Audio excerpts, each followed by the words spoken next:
Is anybody like me that just gets sometimes overwhelmed with everything that's changing in this world, in this life, in your own body? Oh my God. I just every time I get out of the shower and look, I have a whole new level of disgust and amazement. It just happens, you know. I'm going to share with you a quote. I put it on my. I've got shelves like bookshelves on my desk, and I use little stickums, you know, the little post-its, and the important stuff I put Scotch tape on so it doesn't fall off. And I posted this, back in about 2005. And it says, we only really know peace when we begin to accept the world as it is rather than as we would like it to be. And I think we're the only creatures in the whole realm of creatures that resist change. Other creatures evolve. It starts getting colder, they grow warmer hair. Starts getting hotter, they grow lesser hair or fins or whatever. They change, just matter of fact. We're the only creatures that resisted. We're the only creatures that allow ourselves to be overcome because we take such comfort in the same old misery day after day. It gets to be pretty comfortable, that same old slimy place we're at. So I'm going to talk about that a lot today. So just be thinking, change. Actually, if you step back out of the chaos and look at it, the change is amazing. I grew up using an outhouse. Things have changed a lot since then. That's just something to ponder, and so it is.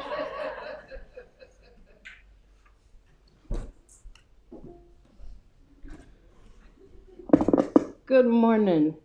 I don't have notes on this one. This one's coming from my heart, so bear with me if it kind of wanders a bit. Last week, we had several people here where we were celebrating birthdays on the day or it was coming up, and we sang happy birthday. I'm coming up on one in a couple of weeks, and I will be up here leading singing on that day because that's what I do every Sunday, except at Christmas. Then I go see family. And this is a recycled message that most of you have heard, but it just hits me in my heart of what's really important. Yesterday's history, and tomorrow, no matter how much I future trip on it, you know what? By the time it gets here, it's all going to be rescripted anyway. No matter how much energy I pour into what I think it's going to be, how many envelopes I draw on and make out the plan, it's all going to change. All we have is today. Coming up on a birthday, there's always, well, what can I get you, right? I'm a person who suffers from complex PTSD, from a lot of trauma, and I live in a house full of too much stuff, okay? The last thing I need is more stuff. The last thing I need is more stuff. My gift to me is anytime I'm able to be generous and move stuff out, right? And so my gift today, the gift is not presence, Presents, presence, Presence. Being with people who I love and care about. Because the gift of being able to be here today is the most precious gift. And I'm getting of that age where a lot of my people, younger and older, don't get to have that gift. I've been to Rainbow Bridge and back. Not many people get to come back. So for me, presence, being with the people we love, spending that time, not missing that today's gift, being here freaking today and showing up for the people we love and care about is the most priceless gift we can give to each other. So coming up on birthdays, remember that. I'm buying my own flowers for the altar on the birthday, right? If you guys want to add to it, wonderful. But I'm taking care of that because that's in my heart the right thing to do, But the gift of being with the people we love and showing up showing up today, not tomorrow, not plans that don't come through. That is the most priceless gift.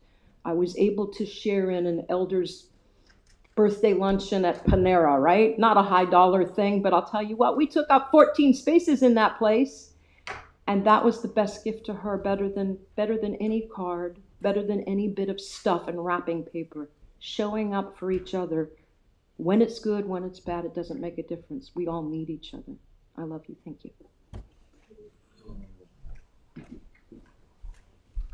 Well, thank you very much, Sabrena. And yes, and I might add, I was thinking about that. You're going to bring flowers on your birthday. If you'd care to take me out to lunch on your birthday, I'm sure I could be available. Then we could share presents. Well, good morning, everyone, and welcome. I'm glad you're here today. There's a lot of folks at the Accordion Festival, and I'm happy to announce that we again this year hosted the Student Stage fundraiser on Friday night and the Student Stage itself on Saturday morning. And we had 8 students this year, and they were the most incredible students I have heard today. We've been doing this since the beginning of the Student Stage. 11 years we've hosted it. They're just incredible. 16-year-old kid won a $1,500 scholarship. He is studying with the world's best accordionist down in LA. There was a 14-year-old kid, a 15-year-old kid, played a digital accordion. We plugged it in, and he's 15 years old. He's writing jazz, and he played a song in 11/15 time. I never heard a register like that, never in my life. And he played it. It's like a blur. And it's just incredible, these youngsters. And that's why I'm so glad we have Eden with us. We're making it possible for him to play more music and learn and develop, however it's going to develop. It's just, these young people are just incredible. So it was the best one so far. And this morning, the director of the Student Stage brought a $100 check to Church of the Oaks to say thank you. It was not a rent, just a thank you. They give us a little gift every year for hosting that. And my comment was, thanks, same time next year? And he said, yep. So like the second or third weekend in August next year, we're going to do it again. So thanks to all of you who participated in any fashion. And it's just very cool that we can share our space with these young musicians.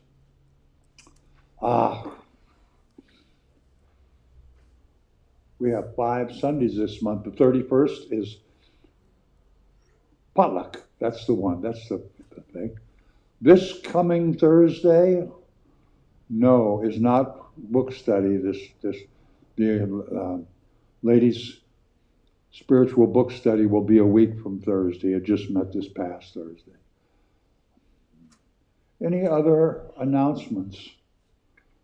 I haven't topped off the barrel yet to call him to come and get it, so you guys got one more week to add to it. Okay. It's getting full. It's getting full. Thank you. It's getting full. So I had people bring stuff. Actually, Friday, somebody just stopped in. Is the barrel here? And they put barrel in. So that was cool. Any other announcements? Have I forgotten anything? Okay.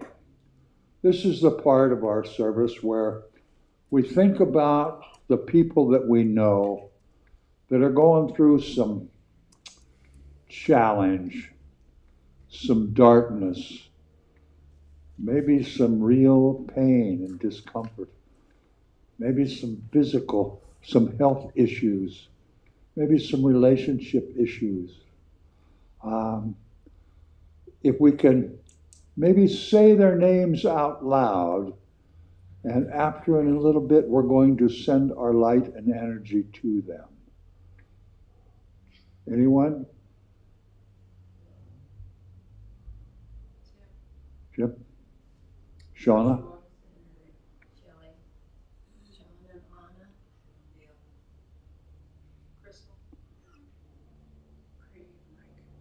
Ron?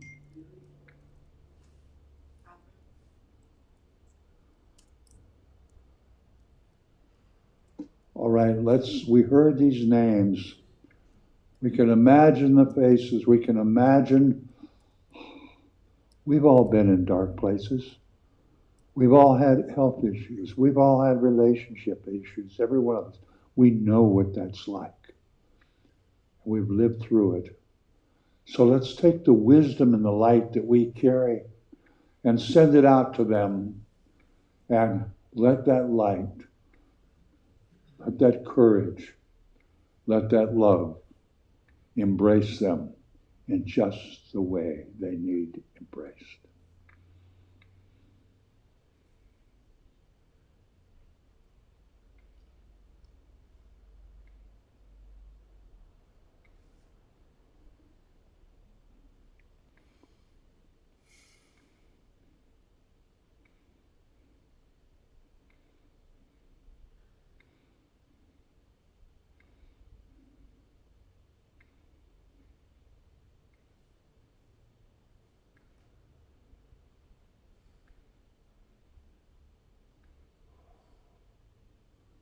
As we sit here in this beautiful old building, let's know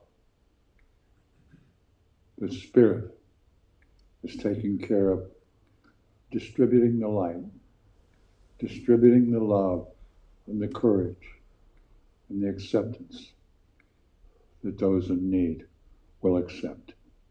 And so it is. Let's stand up and sing a song. Life is for living. It's for living it. It's for doing it. For making the mistakes, having the joy, having the, oh gosh, having all the things that life is. So let's stand up and sing that with some excitement and enthusiasm.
And now we have a wonderful opportunity to carry on a tradition that was started in 1901. We can greet each other in the traditional Church of the Oaks fashion.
Isn't that a great tradition?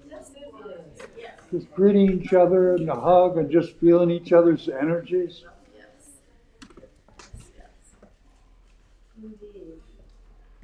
I wonder what life would be like for us if no matter where we were, in what environment, with whomever people, if about every 4 hours we just took a hug break. Just wherever you're at. That could be very interesting, like at Walmart. You know?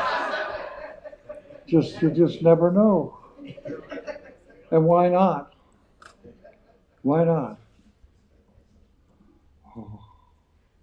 You know, we have so much. We're chuckling and laughing this morning, and we're sitting here in this beautiful old building that we inherited, and it's paid for. The property's paid for. And I don't think a single person in here is hungry or had to sleep under a paper box last night. And maybe, but if you had a box, you had a box. You had something. In whatever lifestyle we have chosen, whatever life we have lived, all the events, we've had experiences. And we have experienced abundance in all things. Material things, feelings things, relationships. I've eaten some wonderful food. I've been able to travel a lot. I'm so fortunate. And here I am in this family, right here at 160 West Sierra. It doesn't make any difference how many people come. Doesn't make any difference who comes. When you walk through that door, you become one in this energy, in this family. We have such abundance. Let's read together our affirmation of abundance, maybe on the order of service. When we choose to give, if our gift is inspired by gratitude rather than obligation, we are manifesting the power of the divine and the spiritual principle of abundance. You know, we don't pass a basket here. We have a basket, but we work at trying to create an intention, a lifestyle, a habit of choosing to share. We share our time and our talent, our thought, and our treasure. So if anybody wants to share their treasure, we have a great opportunity here. Or not. You're sharing your time this morning. You're sharing your presence, like Sabrena talked about. You're sharing your energy. You're sharing your thoughts. You're sharing your talents. What a great feeling as we let the abundance of the universe flow through us.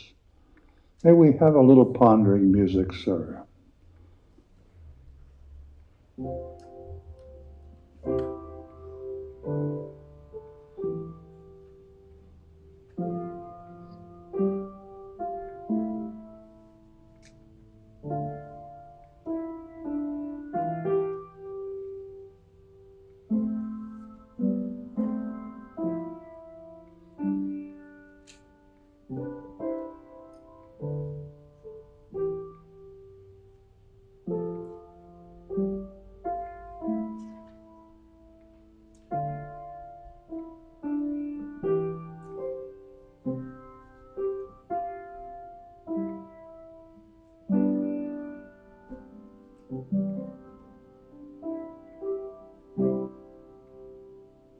Thank you, Eden.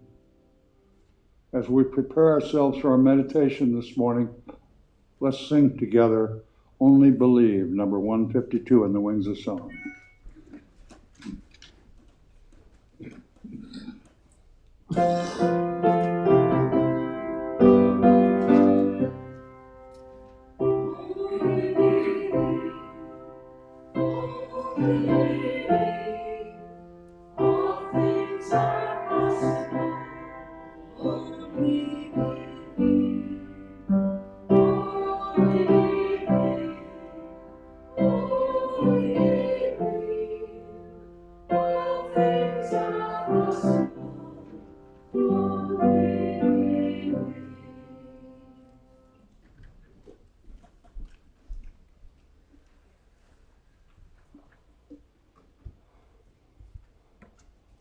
I think the purpose for the message this morning is for all of us to be able to realize a little more peace in our lives. So perhaps today we could maybe go through an exercise. It's called the heart-brain coherence. And it helps us actually create peace in our lives right now in real time. So I'm going to ask that each of us close our eyes and slow our breathing down just a little bit. Just be very comfortable. You're in a very safe place. The temperature is perfect. The energy in the room is just lovely. But I'd like you to really focus on your heart. And I think it helps when you focus on your heart to take your hands, both of your hands, and cross them and place them on your heart center. And just breathe slow and kind of see if you can feel your heartbeat.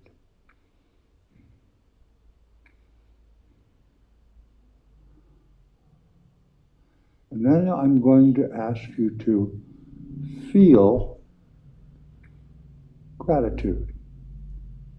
Not think it, but feel it. Or feel love or caring for something or somebody. And just feel it. Just let yourself be totally consumed by these feelings of love or caring or gratitude.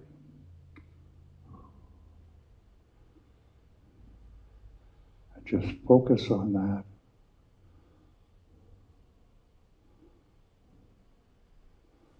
For 5 minutes.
As we're feeling this love and this gratitude, our heart is sending a very stable message to our brains. And our brains get the signal that everything is good. There is no danger. There is no chaos. There is peace. Peace in our heart. And that peace is transferred from our heart to our brains. And our brains stop making stress hormones. It begins to manufacture hormones of good health, of joy.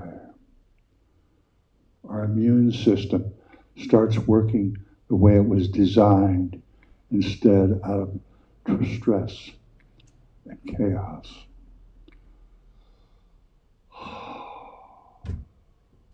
This peace of just being overwhelmed with the feeling of gratitude. Let that spread throughout your body, into your brain, into your fingers and your hands and your arms and your legs.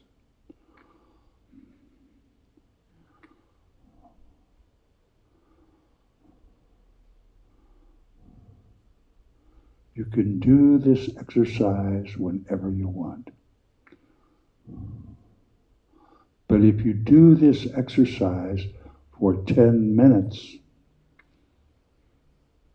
you change the chemistry balance in your body for 6 to 8 hours. Your body stops making stress hormones for 6 to 8 hours. If you'll just send your brain from your heart this feeling of peace, this feeling of gratitude, or feelings of love and care.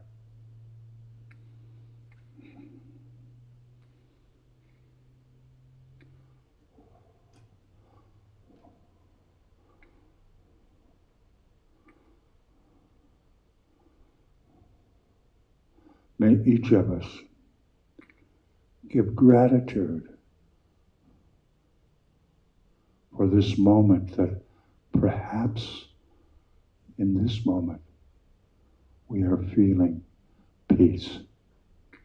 We're feeling tranquility. We are feeling rest. Nothing negative.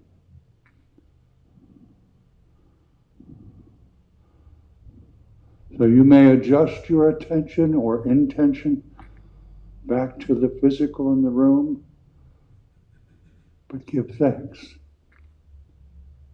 that you've had a moment of peace that shall last in your subconscious for a very long time this morning. And so it is.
It says on the order of service, what we resist persists.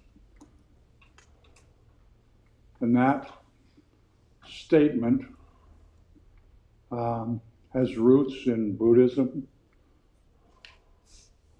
Taoism, Toltec wisdom, lots of different philosophies. And did you ever notice that when you want to put something up because you don't want to deal with it, it gets bigger? Like, I don't want to pay the electric bill just yet. I want to wait. And it gets bigger, it seems. And it gets bigger, it seems. And if you put it off longer, then there's late charges, and it really gets bigger.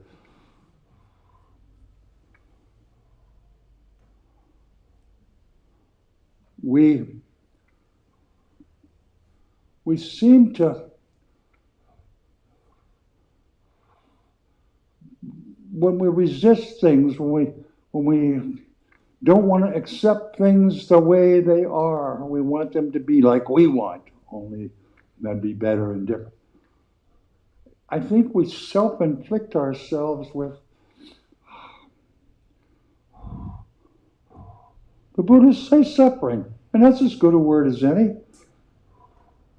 We continue to make ourselves have negative feelings of suffering and pain and discomfort, anxiety, regret.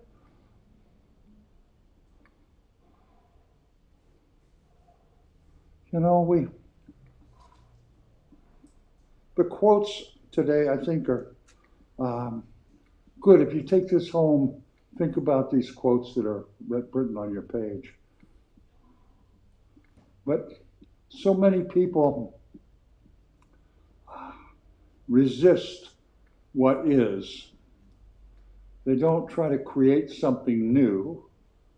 They resist it. And like if you hear somebody make a statement, you disagree with it. Well, when you walk up to them and state your disagreement, well, you're not making anything any better. You're just creating more conflict and more pain for yourself and pain for the other person. There's no peace there. There's no harmony. And here again, if we could just get to the point where we can accept things. Don't have to agree it. Don't have to think it's a good thing or not. But it's just, this is the way our world is.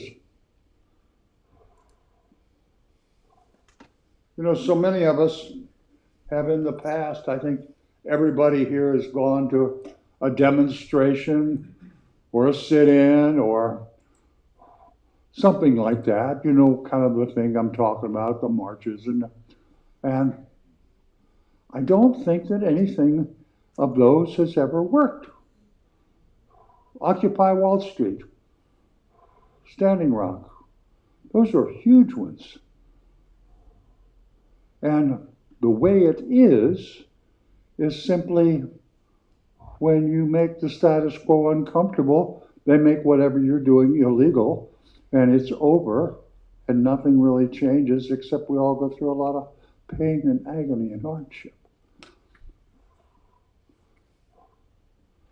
Resisting or combating or confronting disagreement doesn't really solve things. To sit and contemplate a solution, that may have some real possibility.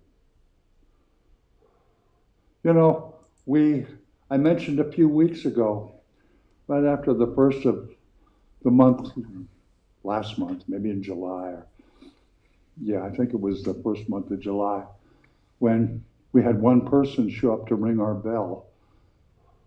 And our bell is our voice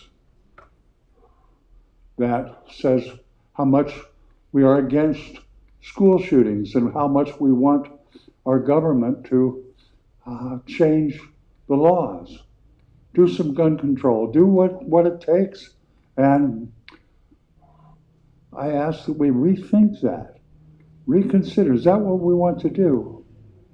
Ringing our bell gives us an opportunity to remember that and say something to our community that we remember that. We are firmly for and supporting a way to change that. But does ringing the bell actually do that? I don't know. But I think it's something that we ought to look at and talk about. And there are things that we do that we do want to remember. And we're willing to feel the pain of that, the grief of that. And that's okay, that's our choice. We can do that. But I think we should be thoughtful about what we choose to do when we disagree with the way things are. Confrontation, demonstrating, fighting, I don't think they fix things. Wars have never solved anything, except it figures out who's going to survive and who is left. And I think confrontation in almost every facet of life doesn't really solve anything. I think to sit down and try to think of a solution and perhaps make it known, your idea, maybe other people will join you. But I think resisting and confrontation, I think it takes away our peace. Vivian Clark has stood here, I don't know, she was here 25 years, I think, and almost at least twice a month she'd say, I refuse to allow this to disturb the calm peace of my soul. And we give up our peace for the darndest reasons, sometimes the most foolish reasons, sometimes selfish reasons, sometimes maybe we haven't thought it clear through. And all of us do that.